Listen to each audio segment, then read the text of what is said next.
तो शुरू करते हैं फिर से पास्ट इंडेफिनिट टेंस को शुरू करते हैं इसको, ठीक है। तो अब देखते हैं फिर से पास्ट इंडेफिनिट टेंस को कि क्या होता है, इसका स्ट्रक्चर क्या होता है, इसका पहचान क्या होता है, इसका मतलब क्या होता है, इसको बनाते कैसे हैं। इसमें वर्ब टू लगता है और इसी के साथ लगता है डिड। पास्ट इंडेफिनिट टेंस में ही डिड का यूज़ करते हैं हम लोग। तो कैसे करेंगे इसको पहले समझते हैं बेसिक से अच्छे तरीके से। पास्ट इंडेफिनिट टेंस का मतलब होता है कि पास्ट इंडेफिनिट का मतलब ये होता है कि पास्ट में काम कोई भी हो गया है, मतलब हो गया, सीधा सीधा हो गया या फिर हो गया था। लेकिन इसमें था थे थी, पास्ट इंडेफिनिट के केस में था थे थी का जिक्र कम मिलता है, था थे थी नहीं के बराबर मिलता है। इसमें केवल आ ए ई की मात्रा ज़्यादा देखने को मिलेगा, आ ए और ई की मात्राएं, और वो भी क्रिया के अंत में। जैसे कि पूरे टेंस में अंत में ही होता है, वैसे भी क्रिया के अंत में इसमें केवल आ ए ई की मात्रा देखने को मिलेगा। और था थे थी पास्ट का है, उसके बावजूद भी था थे थी नहीं के बराबर रहेगा। इसमें था थे थी कहीं कहीं पे रेयर केस में मिल जाता है देखने को, नहीं तो था थे थी भी इसमें नहीं मिलता है, ठीक है। केवल आ ए ई की मात्रा से ही काम चलाते हैं। इसका सीधा सीधा मतलब ये होता है कि कोई भी काम पास्ट में हो गया, कोई भी काम पास्ट में हो गया या फिर हो गया था। जैसे वह वहाँ गया, मैंने उसे भेजा, मतलब भेज दिया, भेजने का काम हो गया। उसने मुझे बुलाया, बुला लिया, बुलाने का काम हो गया। मैंने उसे सिखाया, सिखाने का काम हो गया। मतलब पास्ट में काम हो गया या हो गया था। इसका मतलब तो ये होता है कि इसका पहचान क्या होता है, क्रिया के अंत में आ ए और ई की मात्रा ज़्यादातर देखने को मिलता है। वहाँ पे था थे थी न के बराबर या फिर कम देखने को मिलता है इस केस में। जैसे सिंपल जो बोलते हैं ना, गया, आया, सुनाया, बताया, कहा, कही, मदद किया, की, जो केवल लास्ट में आ ए की मात्रा आता है वही होता है पास्ट इंडेफिनिट। जैसे उसने मुझे बताया, आपने मुझे कहा, ये जब जो आता है लास्ट में, ये सब कहा,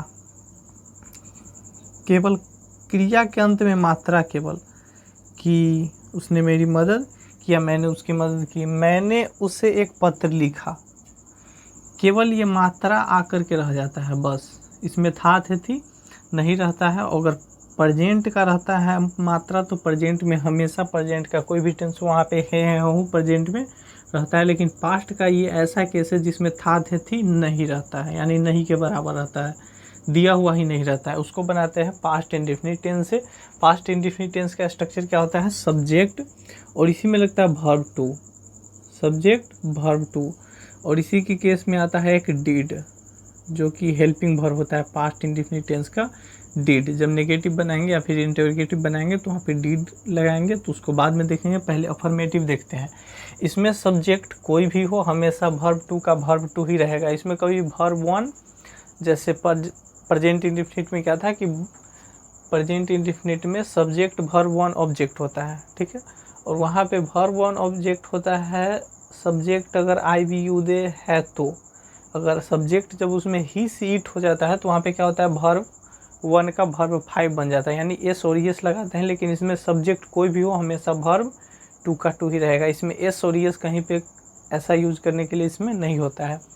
इसमें सिंपल केवल सब्जेक्ट के बाद वर्ब टू, कुछ भी रहे कोई भी सब्जेक्ट हमेशा वर्ब का सेकेंड फॉर्म ही देंगे। अब इसको बनाते हैं, पहले क्या होगा, जैसे उसने मुझे बताया, पास्ट इंडेफिनिट टेंस कब होता है, जैसे मुझे बताया, कहा, किया, लिखा, सुनाया, दौड़ा, हंसा, रहा, खेला, पढ़ा, सोया, बताया, ये सब जब लास्ट में आता है वर्ब के साथ केवल आई की मात्रा, यानी इसका मतलब होता है कि पास्ट में हुआ कोई भी काम यानी हो गया, तो बनाते हैं पास्ट इंडेफिनिट से। और पास्ट इंडेफिनिट का पहचान क्या होता है कि क्रिया के अंत में यही मतलब आ ई की मात्रा था थे थी कहीं नहीं के बराबर मिलेगा, कम देखने को मिलेगा। इसका स्ट्रक्चर क्या होता है, subject plus verb two plus object. Subject के बाद वर्ब टू, हमेशा कोई भी सब्जेक्ट रहे, आई रहे, बी रहे, यू रहे, दे रहे, कुछ भी रहे, हमेशा वर्ब टू, चाहे ही सी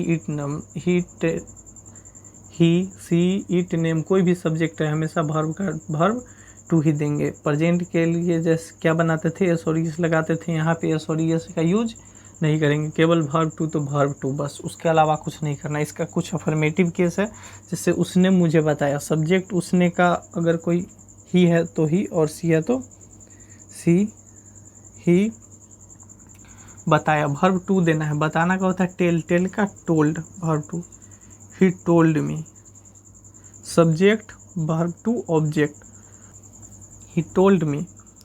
आपने मुझे कहा, आपने का सब्जेक्ट यू, कहना का होता है से का वर्ब टू देंगे said, you said to me, you said to मी।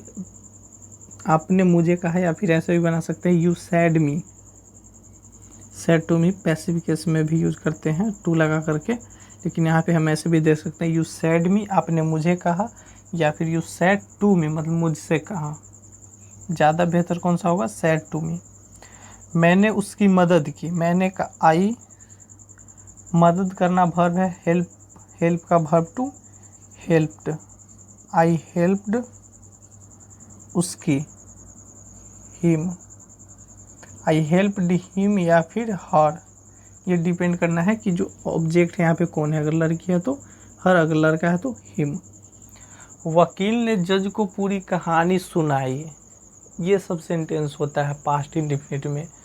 उसने मुझे बताया, ये सब जो सेंटेंस होता है यही होता है पास्ट इंडेफिनिट का केस, इसमें वर्ब टू यूज करते हैं। वकील ने जज को पूरी कहानी सुनाई, द लॉयर, द लॉयर सुनाई, सुनाई या फिर tell, the lawyer told, told the story या फिर टोल्ड द फुल स्टोरी, ऐसे भी लिख सकते, told the full story to the जज। यहाँ पे मिट जाएगा ये, इसको नीचे कर लेते हैं, टू द जज। मैंने उसे एक पत्र लिखा, मैंने का आई, लिखा मैंने उसे एक पत्र लिखा, लिखना का राइट होता है, राइट का वर्ब टू रोट हो जाता है यहाँ पे, I wrote a letter, I wrote a letter him या her, I wrote a letter him, wrote a letter him, यहाँ पे टू दे देता है, I wrote a letter to him या फिर टू हर, टू हिम या फिर टू हर। उसने मुझे मैसेज किया, ही या फिर सी जो है सब्जेक्ट, जो किया है मैसेज, मैसेज्ड, वर्ब टू क्या हो जाएगा, मैसेज्ड में। यहाँ पे ध्यान देना है, मैसेज और मसाज, ठीक है। मैसेज वाला जो होता है, मैसेज जो संदेश भेजते वो होता है ई, मैसेज, और एक होता है मैसेज, ये तो हो गया मैसेज, एक होता है मसाज, ठीक है। तो यहाँ पे ध्यान देना है, ये वाला मैसेज नहीं होता है, ए गलत होता है, MESSAG होता है मैसेज, संदेश। ये मसाज हो जाता है, जो मालिश होता है सो। तो यहाँ पे स्पेलिंग पे ध्यान रखना है, नहीं तो कहीं पे टाइप हम लोग कर देते हैं मैसेज को मैसेज, MASSAG मसाज लिख देते हैं, लेकिन वो गलत स्पेलिंग है, मैसेज होता है MESSAG, इसको याद रखना है। अब इसका नेगेटिव बना करके देखते हैं, नेगेटिव में क्या होता है, वहाँ पे डीड का यूज़ करते हैं। जैसे प्रेजेंट के केस में डू और डज का यूज़ किए थे, मतलब बिना डू और डज का नोट नहीं लिखते थे, वैसे यहाँ पे डीड का उपयोग करेंगे एज ए हेल्पिंग वर्ब, उसके बाद बनाएंगे इसका नेगेटिव, इंटेरोगेटिव, सब टोटल में डीड का यूज करेंगे। अब इसका नेगेटिव देखते हैं, नेगेटिव कैसे बनाएंगे। इसमें भी डीड का यूज करते हैं, जैसे पहले ही बताएं कि इसमें डीड का यूज करते हैं, बिना डीड का नोट नहीं दे सकते हैं। जैसे प्रेजेंट इंडेफिनिट में पढ़े थे, वहाँ पे जब प्रेजेंट था तो था डू और डज, डू और डज, और यहाँ पे है डीड, क्या है डीड। लेकिन एक चीज़ इसमें याद रखना है कि जब भी डू डज और डीड सेंटेंस में आता है तो वर्ब टू हो, थ्री हो, कुछ भी हो, हमेशा वर्ब फिर वन में चेंज हो जाता है। यानी डू डज जहाँ पे डीड रहता है वहाँ पे वर्ब वन। इसका एक रूल भी पढ़ाए थे कि 3D के साथ हमेशा वर्ब वन का यूज करते हैं। 3D में हमेशा वर्ब वन। वो 3D कौन कौन था? एक था डू, डज और तीसरा डिड। तो इससे पहले क्या देखें कि जब इसमें अफर्मेटिव बनाते हैं यानी बिना नेगेटिव वाला, तो उसमें यूज करते हैं पास्ट इंडेफिनिट में सब्जेक्ट के बाद वर्ब टू, और जैसे ही डिड लगा तो फिर वर्ब वन पे चले आते हैं। यानी जैसे ही डू डज डिड लगता है सेंटेंस में तो फिर वर्ब वन कर देते हैं उसको फिर से। 3D रूल यही था कि डू डज और डिड, सॉरी डू, हाँ ठीक है, डू डज और डिड के साथ वर्ब वन का यूज करते हैं सेंटेंस में। इसमें अभी अफर्मेटिव में क्या बना है? सब्जेक्ट वर्ब टू उसके बाद ऑब्जेक्ट, यानी कि जैसे ही अफर्मेटिव रहा पास्ट इंडेफिनिट का तो उसमें वर्ब टू लगाते हैं, और जैसे ही नेगेटिव बनाना हो, नॉट लगाना हो, तो उसमें डिड लगाते हैं। और जब भी डिड आया तो जैसे ही डिड आया तो फिर वर्ब वन का वन कर देंगे, फिर वर्ब टू का टू नहीं रहेगा। इसमें ये इतना ध्यान रखना है, वर्ब टू नहीं होगा, वर्ब वन। अफर्मेटिव में था वर्ब टू और नेगेटिव में वर्ब वन। नेगेटिव इंटरोगेटिव कुछ भी बनाएंगे तो वहाँ पे डिड लगाना पड़ेगा, और जैसे ही डिड लगेगा तो फिर वर्ब टू से वर्ब वन हो जाएगा। ठीक है, अब इसका नेगेटिव बनाएंगे तो कैसे बनाएंगे? फिर वर्ब वन कर देंगे, बस सिंपल है और कुछ नहीं है। आपने उन्हें नहीं बुलाया, यू नॉट नहीं दे सकते हैं, डिड हेल्पिंग वर्ब लगाना पड़ेगा। यू डिड नॉट बुलाना। अगर यहाँ पे बुलाना का कॉल भी दे सकते हैं, लेकिन अगर इसका मकसद ये है आमंत्रित करना, किसी को बुलाना, तो वहाँ पे इनवाइट कर देंगे तो अच्छा होगा। यू डिड नॉट इनवाइट, या फिर कॉल, दोनों हो सकता है। अगर मतलब उद्देश्य ये है किसी को इनवाइट करना तो यहाँ पे इनवाइट लिख देंगे, और नहीं तो कॉल है बुलाना तो कॉल लिख सकते हैं। यू डिड नॉट कॉल या फिर इनवाइट ही में या फिर हर जो है उसका। जैसे ही डिड आया, जैसे ही सेंटेंस में डिड आया तो क्या करेंगे? वर्ब फिर one. You did not call या इनवाइट हिम, मैंने उन्हें आमंत्रित नहीं किया। आई, इसमें एक ही हेल्पिंग वर्ब है, डिड। ही नहीं कि आई के साथ कुछ, ही सी के साथ कुछ, टोटल में डिड, सब में सेम रहेगा। आई डिड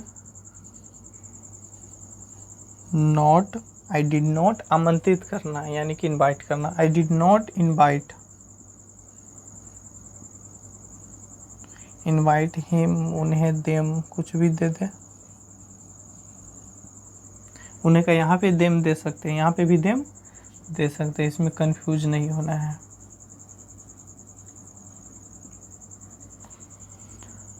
उसे नहीं पता था, ही डिड नॉट नो। उसमें हो गया था न्यू, ही न्यू, उसे पता था और उसे नहीं पता था। ही डिड नॉट, फिर नो, वर्ब वन। जैसे ही डिड लगा वर्ब वन, डिड लगा वर्ब वन, डिड लगा वर्ब वन, और डिड नहीं था तो वर्ब टू था। शिक्षक ने बच्चों को नहीं पीटा, द टीचर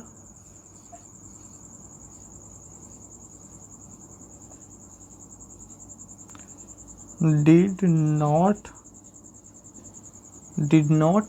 बीट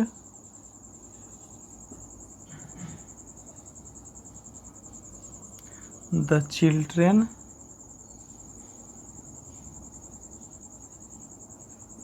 या फिर स्टूडेंट्स। बच्चे बाहर नहीं गए, बच्चे का the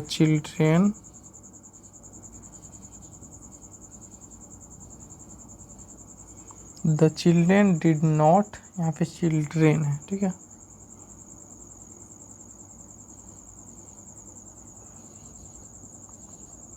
the children did not go out. जैसे ही डिड है वर्ब वन, अगर इसको अफर्मेटिव बनाएंगे, बच्चे बाहर गए, द चिल्ड्रेन वेंट आउट, गो का वर्ब टू वेंट आउट, और यहाँ पे नॉट है तो डिड के साथ फिर verb one, did not go out. उसने प्रस्ताव नहीं स्वीकारा, मतलब स्वीकार नहीं किया। ही डिड नॉट स्वीकार करना का एक्सेप्ट